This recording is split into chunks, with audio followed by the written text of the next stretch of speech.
Yeah, just a really gutsy win that game two by our team. I felt like a lot of guys contributed, whether it was base running or driving in a run, just a lot of things I really liked, and I thought our pitching was really good. Brady was outstanding. Mac didn't have his best stuff, and I thought Gage came in and did a super job for us. But it was a good series win.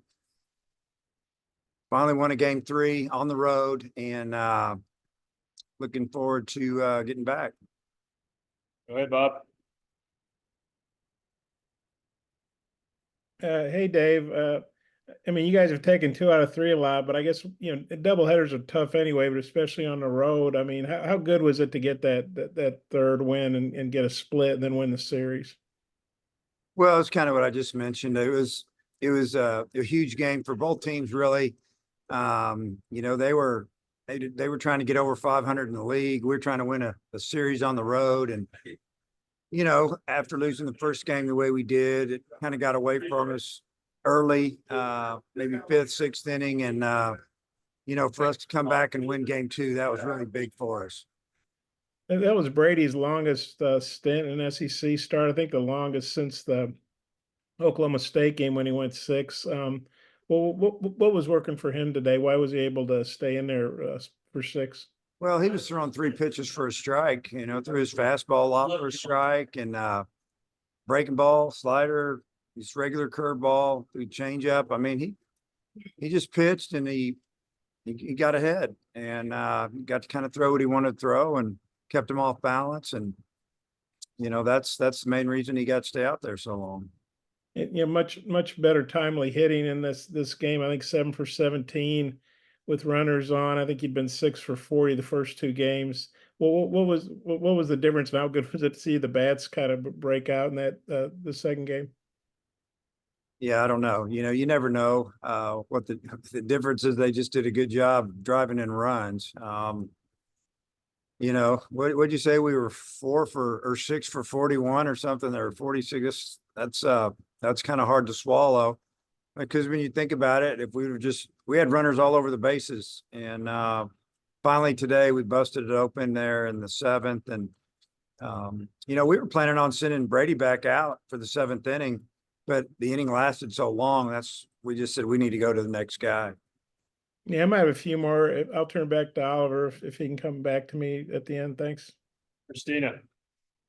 Yeah, Dave, you moved Peyton Holt around in both games today, and he had a really good day at the plate. Just what did you like about his approach, and then, being able to use him multiple places in the field? Yeah, he had a super day at the plate. He hit the ball top of left field wall, missed a home run by maybe a foot or two. Got a couple base hits to right field, maybe 3 actually opposite field, which is really good to see. And made a really nice catch out in deep center, right center almost, and just had a good day. He spark plugged for us. We needed that. Mason Molina seemed to have kind of an off day. Just what did you see in his pitches? Yeah, I would call it a big off day. They walked 7 and 3 in the third. 2 or 3 4-pitch walks where it really wasn't competitive, and that was disappointing. That was probably the disappointing part of the day, is we just didn't get a good start in the first game. But we sure did in game 3, and we needed it. Matt. Hey, Dave, all your hits in the second game today were either opposite field or up the middle. What's that say about the way your hitters are seeing the ball? Well, I thought they just did a good job of, kind of taking what the pitcher was giving them, and we're pitching us in a whole lot. We did a couple times, and we hit it pretty good. And I just felt like that, when they were working us away, we're hitting the ball away. We're trying to pull the ball. Just a really good approach there. And a lot of our hits were with 2 strikes. So 2 strikes, you're trying to hit the ball through the middle the other way pretty much all the time. What do you think today can do for Kendall Diggs' confidence? And if he gets going, how does that change your lineup? Yeah. Well, he had a really good day, and even lined out a couple of times. I thought he did well last night. The first time he'd played in a week, and feeling a little bit better. He just didn't have a lot of luck last night, but he swung the bat good. Yeah, it does a lot for our lineup. Brings a veteran hitter in there that can hit the ball over your head all over the field. You know, he had a couple of balls, one over the left fielder's head, went down the left field line. Just missed a home run a couple of times. You know, I mean, just had a great day, but he definitely makes our lineup a lot tougher. And then I haven't counted it up, but I would guess you probably had about 20 players play today. Just feel like a good all around team effort. Yeah, I mean, we needed them all. It was super hot here and humid out here all day. And, you know, between games, we stayed in the dugout. You know, they disappeared in the locker room in the air conditioning. We just hung out and ate and talked and waited for game 2 to get here. I thought our guys really toughed it out today. I was really proud of them.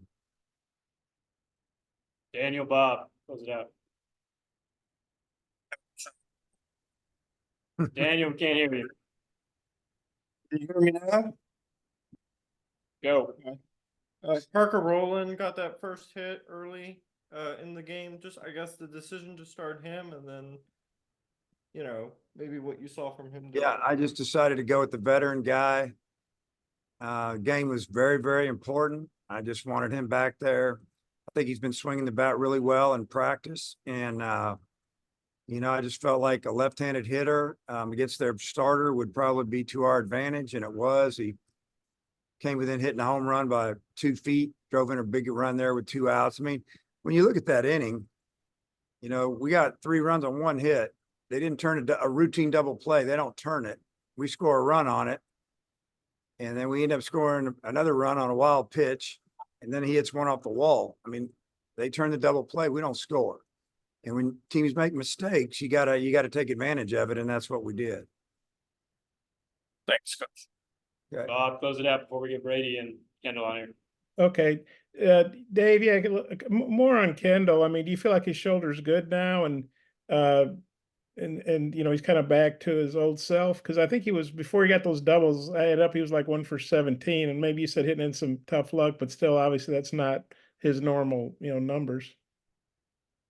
Yeah. I don't know how he could have had 17 at bats in 2 games, but No, just when you go back to his previous 17 at bats, I think going back to oh yeah, well, that was, his shoulder was bothering him, and that was kind of the end of that when he needed to take some time off and, you know, rest and rehab and get the swelling down. And, you know, he's been trying to play through it for about 4 or 5 weeks. And I think the time off and, you know, some anti-inflammatories really helped. I thought he swung the bat extremely well Friday and 2 games on Saturday. And if we, are you going to do some before the game in North Little Rock, or should we get you some stuff about that now? We got a flight to catch, so Yeah. we'll have to circle back on that. Yeah. Okay, I just got one more. Did you guys eat? I'm sorry. Do you have apples and Snickers for between games, or did you? Did you want me to bring you some or what? No, I just wondered. I remember out a few years ago, you guys. Yeah, that's basically what we had. Now we had everybody got a smoothie if they wanted one. 3 different kinds. I won't go into it.